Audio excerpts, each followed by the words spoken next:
Good morning guys and welcome back to Thai Talk with Dan.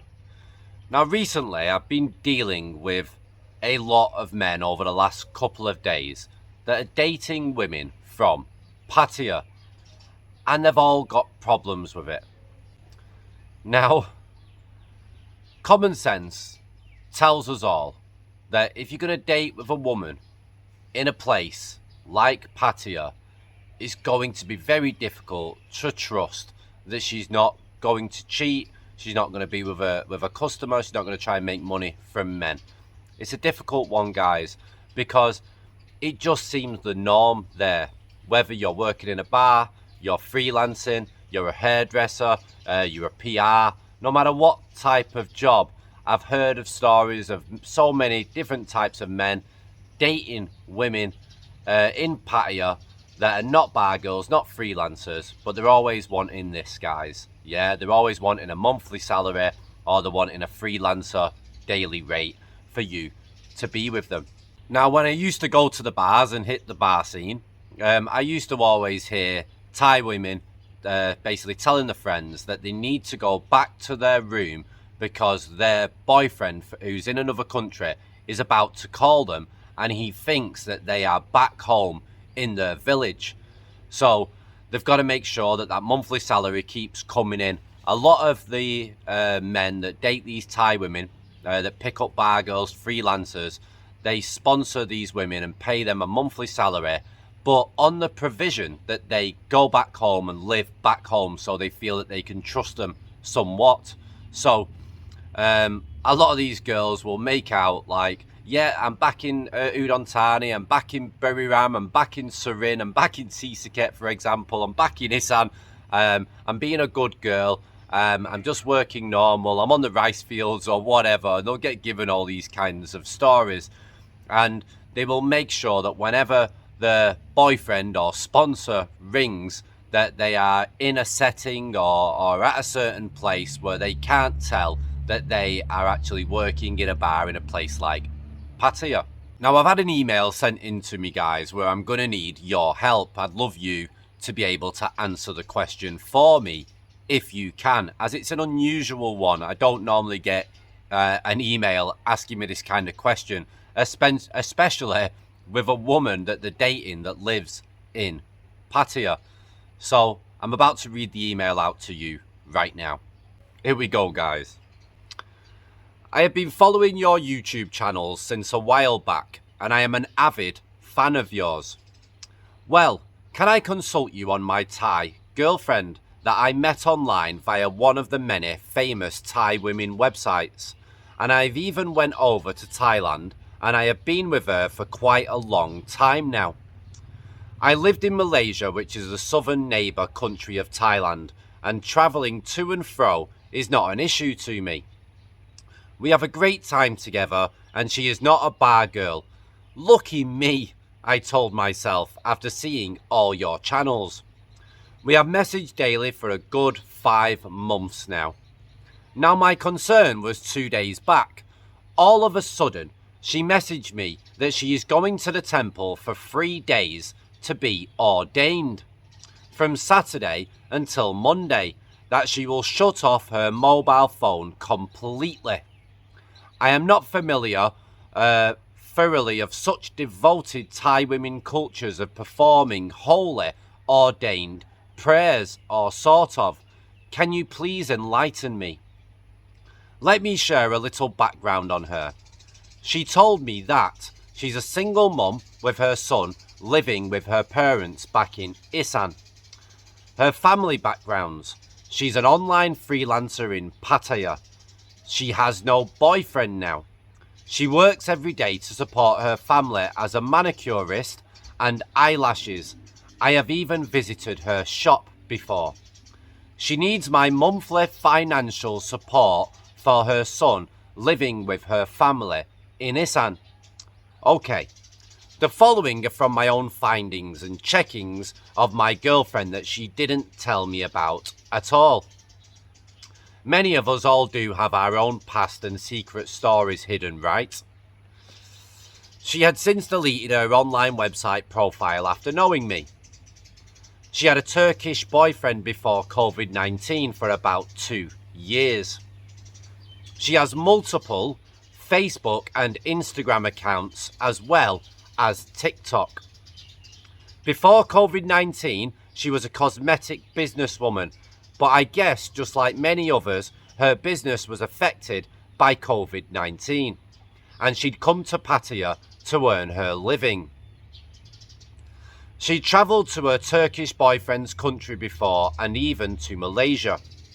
Dan, what do you think of the 3 days ordained at the temple that I have no clue of? Is it real or a make-up story? What do you think? Given the above, perhaps I'm naive or blinded by her charms and beauty, that she's a true Thai lady. For me, kindly share of your 6 years living and having a Thai wife with me. Thank you, Casey. Alright guys, I've not replied back to that yet.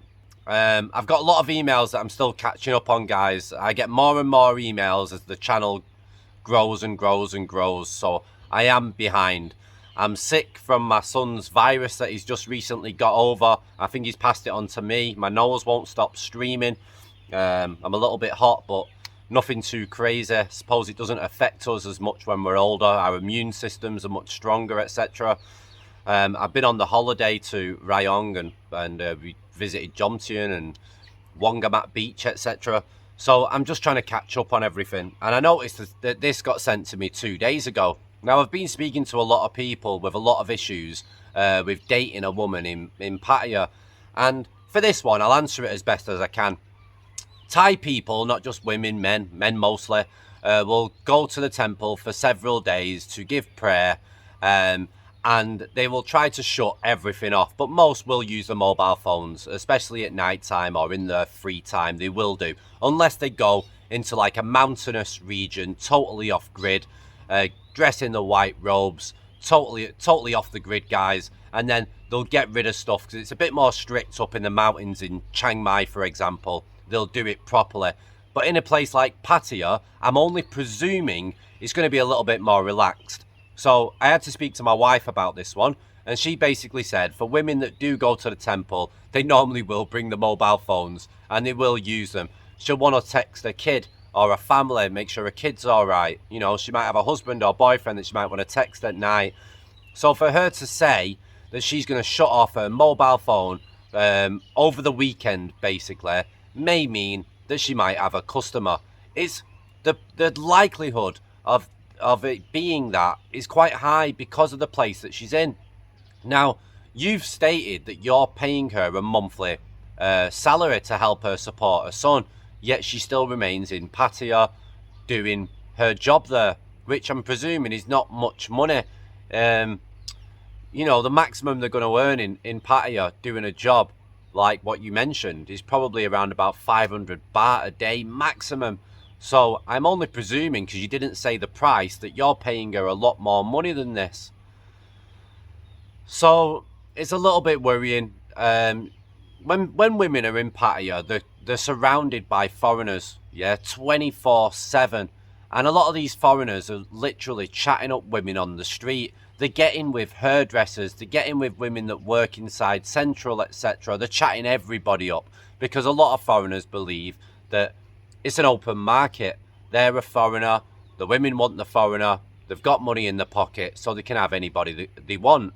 And to a degree, that can be true, but not everybody's available, guys. We're all aware of that. But there's a lot of women that are open to earning extra money from you. So, let me know what you think. If you've been to a temple yourself and you've decided to give prayer yourself and don the white robes in a place like Pattaya or a city where it's not totally off grid, have you been able to use your mobile phone?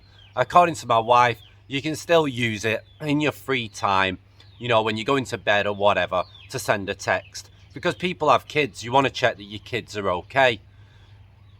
But for someone that you hardly know and someone that you met online, it's not only you that's spoken to this woman online. Various men have spoken to this woman online also. You don't know how long she's had that online profile. A lot of the women that I used to meet online. They'd had that online profile for years. They've been on there all the time. When a new guy enters the province and he goes on the online dating site, and they're there saying, "Hi, how you doing?" But in Pattaya, it's like the online dating sites have got so many people. You'll see the freelancers on Beach Road constantly on the mobile phones trying to look for customer on Thai Friendly and stuff like that. So it's hard to trust, and I know it's hard when you love somebody, and if you are in love, then you can be totally blinded, and people that are in love tend to find excuses for the woman, going, "Oh, so she's not like that. Oh no, I'm thinking too far. It's just my jealousy kicking in, etc."